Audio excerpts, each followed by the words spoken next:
always play with you. Hi, Assalamualaikum semua orang. Kamarina Hasim here. I hope you are in a good mood today because it's a good day to have a good day. So, kepada viewers Kamar yang beragama Islam, selamat Hari Raya Aidilfitri. Maaf Zahir dan Batin. So, kali ni Kamar shoot dekat luar, guys. Ya, sekarang ni pukul berapa? Pukul 11.40 malam. Aku memang buat terbiak nak buka cerita creepy malam ni. Tapi di sempena Hari Raya ni, Kamar cari kisah seram yang berlaku pada hari raya. So, I got a little bit goosebumps to share with you guys. Dan ada dua kisah yang kamu jumpa dari fiction Shasha ya. Dan salah satu kisah ni dipublish pada tahun 2020. So, tanpa membuang masa, jom kita baca doa dulu. Baca doa dulu, mohon perlindungan dari Allah dari gangguan-gangguan syaitan. Sebabnya syaitan dah terlepas. A'udzubillahiminasyaitonirrajim. Bismillahirrahmanirrahim. Rabbi a'udzubika min hamazati syayatin wa a'udzubika Rabbi an yahdurun. Wahai Tuhanku, aku berlindung kepadamu daripada bisikan-bisikan syaitan, dan aku berlindung juga kepadamu, wahai Tuhanku, daripada kedatangan mereka kepadaku. Amin ya rabbal alamin. So, kisah ni dari fiction Shasha pada tahun 2020 dan nama penulis ni Nas. Masa ni umur dia 26 tahun. So, sekarang mungkin dalam 30 tahun lah kan. Nas berasal daripada Johor dan kisah ini berlaku masa Nas sekolah rendah tau. Masa tu dia dalam darjah 4, darjah 5 macam tu. Masa tu Nas dan keluarga pergi beraya balik kampung nenek dia, nenek belah mak dia, dekat Kota Tinggi. So, Nas and family dia tidur dekat kampung masa tu 2 hari 1 malam. Ada satu kejadian pelik yang berlaku pada malam tersebut. Masa tu pukul 9 malam. Diorang sekeluarga termasuklah pakcik-makcik dia ziarah sama-sama ke rumah saudara nenek dia yang tinggal berdekatan dengan area dekat kampung dia jugalah. Diorang pergi naik kereta. Sampai je rumah nenek sedara, diorang pun bagilah salam kan. So, Nas gelarkan tuan rumah tu Tok. Jadi Tok pun buka pintu. Tok kata ahli keluarga yang lain semua tengah keluar beraya. So, tinggal Tok seorang je lah dalam rumah tu. Diorang pun duduk je lah berborak kan, sambil menjamu kuih muih yang Tok hidang. Tiba-tiba terdengar ada orang bagi salam daripada luar tau. Assalamualaikum. Assalamualaikum. Lebih kurang 2 ke 3 kali lah dia bagi salam. And Nas cakap dekat salah seorang makcik dia yang ada dekat sebelah dia, ada orang bagi salam lah, dengar tak? Dan makcik dia kata, dengar. Rupanya semua yang berada dekat dalam rumah tersebut dengar. Memang dengar ada orang bagi salam dekat luar. Jadi Tok pun bangun untuk tengoklah siapa yang datang. Sebab Tok pun pelik juga. Masa tu dah nak pukul 10 malam dah. Sepatutnya memang agak liwat lah kalau ada orang nak datang beraya pun kan. Lepas Tok check dekat luar, tiba-tiba Tok macam cepat-cepat nak masuk rumah dan terus tutup pintu. Bila ditanya siapa, Tok cakap tak ada siapa pun kat luar rumah tu. Nas macam dah pelik lah kan. Padahal dengar 2-3 kali orang bagi salam tadi. Cepat betul tetamu tu pergi. Sebab nak naik rumah Tok ni memang kena naik bukit tau. Memang tinggi, curam pula tu. Mahu tergolek lah siapa yang pakai kasut tumit tinggi tu kan. Diorang pun sambung je lah makan sambil diorang berborak, bercerita tentang tetamu misteri tadi. Sembang dengan Tok. Diorang pun minta izin lah untuk balik rumah sebab dah lewat malam sebenarnya. Tok pun mestilah nak berehat kan. Tiba-tiba Tok tolak permintaan untuk diorang ni balik. Tok cakap, nantilah dulu, borak-borak lah lagi, makan kuih, minum air. Diorang pun fikir mungkin Tok takut kot sebab diorang tadi kan baru je berborak, sembang-sembang pasal siapa yang bagi salam tadi tu kan. Diorang pun tunggu je lah sekejap. Tunggu. Tak balik-balik juga anak beranak Tok ni. Keluarga Nas tak dapatlah nak teruskan teman Tok ni sampai orang dalam rumah tu balik sebab memang dah lewat sangat. So, terpaksa lah bergerak pulang juga. Hanya saudara mara yang lain je lah. Ada juga lah yang diorang stay kat rumah Tok tu, diorang tidur rumah Tok. So, keluarga Nas je dulu yang balik dulu. Perjalanan di Kota Tinggi ke Ulu Tiram mengambil masa antara 45 minit macam tu. Sampai je dekat rumah, family Nas angkat-angkat lah barang daripada bonet masuk dalam rumah di kampung tu. Nas pun teruslah melulu naik ke bilik utama iaitu bilik tidur mak ayah dia.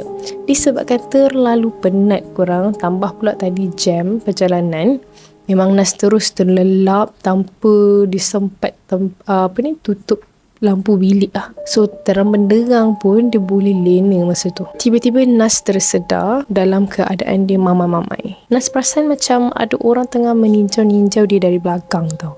Masa tu Nas tidur dalam keadaan menghadap dinding. So korang bayangkan, dalam keadaan mamai, keadaan bilik terang benderang, Nas pergi tanya, kenapa? Sambil dia toleh ke belakang. Nak tengoklah siapa yang duk jenguk-jenguk dia tengah tidur ni kan. Dia nampak ada bayang-bayang kat belakang dia. Tapi dia tak ingat tau muka orang tu masa dia toleh belakang tu. Tapi memang ada orang. Dia memang mati-mati ingatkan tu adik perempuan dia lah. Tapi adik dia tak berjawab apa-apa. Dia pun sambunglah tidur. Tak hiraukan apa-apa dah kat sekeliling dia. Keesokan paginya, Nas tanya dekat mak, adik dia dengan ayah dia, siapa yang naik atas malam? Tak ada seorang pun sebenarnya yang bangun naik ke bilik pada malam semalam. Nas tak puas hati. Dia memang yakin ada orang naik atas malam.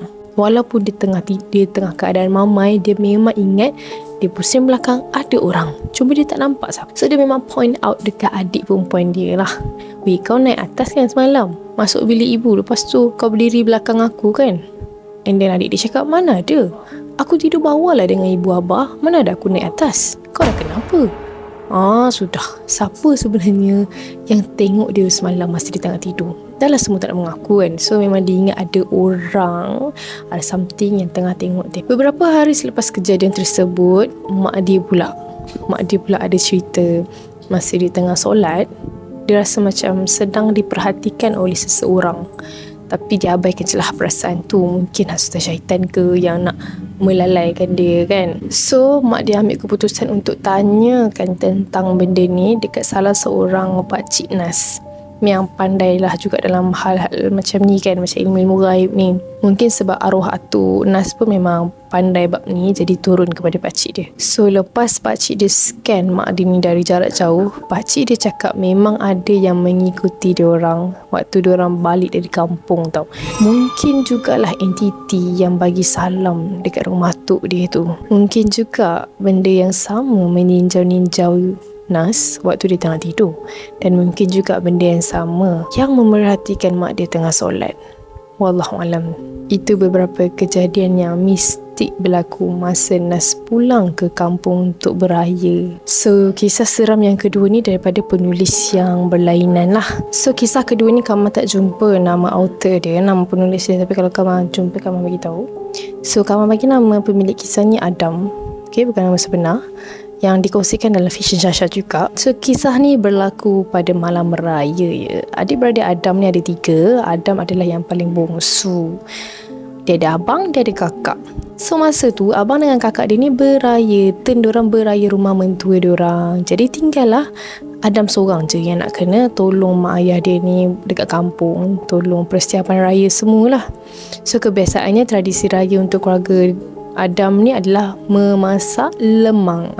Tak beli ya, memang buat sendiri lemang. So benda ni memang resepi turun-temurun keluarga ayah dia lah. Dan disebabkan ayah dia pun memang dah tak berapa larat dalam nak masak lemang ni, jadi tibalah masanya untuk Adam tolong ayah dia buat lemang. So masa tu Adam risau kalau ayah dia ajak dia masuk hutan untuk cari buluh lemang tu. Sebab before this pun memang macam tu lah. Tapi dia dah penat kali ni dengan puasa lagi waktu tu. So korang bayangkanlah, tekak kering, bibir kering, nak masuk hutan pula cari buluh kan. So rupa-rupanya ayah dia dah suruh budak-budak kampung carikan buluh. Ayah dia bayar upah lah kat budak-budak tu. So kayu api pun dah diorang carikan juga. So petang tu sebelum berbuka puasa hari terakhir Ramadan, Adam pun nyalakanlah kayu api dan mula memasak lemang lepas dia solat maghrib. So kebiasaannya lemang ni memang dimasak dekat depan rumah dia tau. Tapi kali ni Adam dia buat keputusan untuk masak dekat belakang rumah dia. Disebabkan Adam seorang je kan yang masak lemang malam tu. Jadi daripada A sampai Z semua dia kena buat seorang-seorang. So dia dah fikir awal-awal dah yang dia memang malas nak cedok buang bekas bara api lah apalah kan masa dia dah selesai masak lemang tu. Tu kerja yang dia paling malas lah. sebab dah penat-penat berpanas kan, lepas tu kena kemas lagi. So dia buat je lah dekat belakang rumah je. So ada cahaya lampu panda floor dekat belakang rumah dia, tapi sedikit malap. Jadi dia bertemankan lampu daripada bara api tu je lah. Mak dia pula tengah sibuk buat rendang kat dapur. Dia pula tersandar je lah dekat belakang rumah sambil tunggu lemang dia tu masak. So sambil dia tunggu, dia dengar suara takbir daripada surau yang dekat area rumah dia, tengah isap rokok. Tiba-tiba muncul ayah dia daripada sisi rumah dia, terus berjalan ke arah dapur lemang. Mungkin ayah dia tak perasan yang Adam ni tengah bersandar je dekat situ. So Adam pandang je laga-laga ayah dia tu kan. Tiba-tiba ayah dia berhenti betul-betul dekat depan dapur lemang dan pandang lemang yang tengah dimasak tu. Lama jugalah dia tenung lemang tu. So dia malas lah nak tegur ayah dia sebab dia masih penat lagi waktu tu. Dia dah lama sangat ayah dia tercegat dekat situ. Dengan asap direct kena muka ayah dia, dia dah mula rasa lain macam. Terus dia tegur, "Wah, buat apa tu? Asap kena muka tu tak pedih mata ke?" Ayah dia terus berpaling sedikit dan pandang ke arah Adam hanya dengan ekor mata dia. Macam dia pandang macam tu je weh. Dia tak pandang macam tu. Lepas tu dia terus berjalan laju ke arah belakang rumah yang dipenuhi dengan pokok pisang dan juga pokok rambutan. Abang nak pergi mana tu? Adam cakap. Ayah dia terus menghilang dekat celah-celah pokok pisang yang tengah gelap waktu tu. So sekarang ni Adam tergamam. Jantung dia berdegup laju waktu tu. Dia dah mula rasa macam tak sedar hati lah kan. Tapi dia tetap teruskan masak lemang. Dalam pukul 10 malam macam tu, ayah dia muncul dari arah pintu dapur. Ayah dia tanya, "Lemang kau macam mana?" So dia cakap lah, "Okey je bah, nak siap dah ni. Tadi abang pergi mana masuk kebun pisang belakang tu? Gelap-gelap macam ni." Tiba-tiba ayah dia jawab, "Bila masa ayah pergi kebun pisang? Ayah baru je balik dari surau ni. Kan ada takbir raya." Adam pun macam tak apalah abah. Lepas tu ayah dia cakap, "Kau nampak rupa macam ayah ke tadi? Sejak sebulan 2 ni memang abah dengan mak kerap juga nampak sesuatu yang menyerupai orang lain kat kebun belakang ni. Kalau nampak yang pelik-pelik lagi jangan tegur lah, nanti abah panggilkan imam tolong tengok-tengokkan." Lah, rupa-rupanya mak ayah dia pun kerap juga nampak something yang menyerupai orang. Seram. Teruslah si Adam ni meremang. Dia cakap lah, "Abah teman kat belakang ni sampai siap masak lemang ni." Dah ayah dia dah cerita macam tu, memang takut lah kan. So itu kisah pertama daripada Adam. Kisah yang kedua ni masa dia nak balik beraya. So dia kerja dekat perantauan. Perjalanan nak balik ke kampung tu makan masa dalam 4 hingga 5 jam jugalah. Kalau musim perayaan, dia jadi double, 10 jam perjalanan. So nasib orang merantau memang macam tu lah. So masa raya tahun tu, dia sengajalah tak ambil cuti awal. Sebab dia memang rancang nak bertolak balik malam raya. Abang dan kakak dia semua dah balik awal dah. Dah ramai dah lah kiranya dekat kampung tu. So dia rasa macam terkilan jugalah. Dia tak dapat nak tolong-tolong memasak kat dapur, buat juadah raya, persiapan raya macam tradisi sebelum-sebelum ni. Lagipun kereta dia waktu tu buat hal. So kalau tersekat masa kat jalan raya tu habis. Lepas buka puasa dia terus tidur dulu nak dapatkan energi lah. Pukul 11.30 malam barulah dia bertolak. Dia rancang memang nak drive santai-santai lah. Perjalanan dia agak lancar malam tu. Kenderaan pun tak banyak dekat highway. Memang rasa lega sangat lah. Harapan dia supaya dia sampai awal lah dekat kampung. Dalam fikiran dia dah terbayang dah ketupat, rendang, apa semua yang mak dia masakkan. Lepas 2.5 jam dia dah memandu tu, dia ambil keputusan untuk berhenti sekejap nak buang air besar. Masa tu sebenarnya dah pukul 2 pagi korang. Dia berhenti dekat satu R&R ni. Masa tu tengok ramailah orang berhenti dekat situ. Suasana meriah ya, walaupun 2 pagi. Suasana meriah dengan kanak-kanak berlari sana sini. Lepas dia dah tunaikan hajat dia, dia hantarlah mesej dekat kakak dia asal dia ada dekat R&R. Dia bagi tahulah estimated sampai dekat rumah aku apa. And then lepas dah mesej tu, dia pun teruskanlah perjalanan. Dia buka radio lagu raya lah. Tiba-tiba dia baru teringat yang dia tertinggal duit raya dalam tandas dekat R&R tadi. Duit raya tu dia dah simpan siap-siap lah dalam sampul. Memang dah dibungkus dalam plastik hitam. Dia terbawa tau. ada dalam RM200 macam tu. Jadi dia pun ambil keputusan untuk berhenti dekat R&R yang seterusnya dan buat laporan tentang duit yang hilang. Dia time tu dah reda dah lah kalau duit tu memang hilang. Sampai je dia dekat R&R yang seterusnya, dia ternampak ada satu kereta peronda highway. Ada 2 orang pegawai yang tengah minum air kotak. Assalamualaikum cik. Dia tegur kan. Dia bagi tahulah yang dia tertinggal duit raya dekat dalam tandas R&R. So dua-dua pegawai tu pandang each other sambil kening diterangkat. R&R yang mana ya? Lepas tu Adam bagi tahulah R&R yang sebelum R&R ni. Faham tak? So dia bagi tahulah nama R&R tersebut. Lepas tu apa yang mengejutkan korang? Kamu rasa korang dah dapat agak ni. Pegawai tu kata, "Dik, hentian tu dah tutup. Tengah renovate. Dah sebulan dah tutup.